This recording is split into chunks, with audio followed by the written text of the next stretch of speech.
உன்கிட்ட எதை பேசினாலும் தெளிவா பேசணும். தெளிவா பேசு. எனது சைக்கிளுக்கு கொஞ்சம் காற்று அடிக்கிறீர்களா? வீல் இங்க இருக்கின்றது, பிகில் அங்கிருக்கின்றது. நான் அந்த பக்கம் செல்கிறேன். காற்றை கவனமாக நிரப்புங்கள். ஆ இந்தா ஆ கும்தா ஆ இந்தா ஆ கும்தா ஆ இந்த முடிஞ்சுதா? ஹலோ, ரொம்ப தேங்க்ஸ் பிரதர். காத்தடிச்ச கூலி அளவு? காத்துக்கெல்லாம் நாங்க காசு வாங்குறது இல்ல. அப்படியா? ரொம்ப சந்தோஷம். காத்தடிக்க வந்த காத்தவராயன் பாரு. எங்க போறீங்க?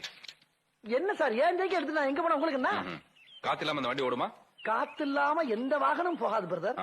அப்ப இந்த வண்டி ஓடுறது உள்ள இருக்க என் காத்துனால இல்லையா? டெபினெட்லி. அப்ப இந்த வண்டி யாருக்கு சொந்தம்? ஆஹா, ஆரம்பிச்சுட்டான் ஐயா. போதுமா? காத்து பொருளா ஊர்ல காத்து. பாப்பா வேலைய பாத்துட்டு இருங்க பிரதர். என்ன? உங்க சைக்கிள் இங்க இருக்கு, எங்க காத்து எங்க?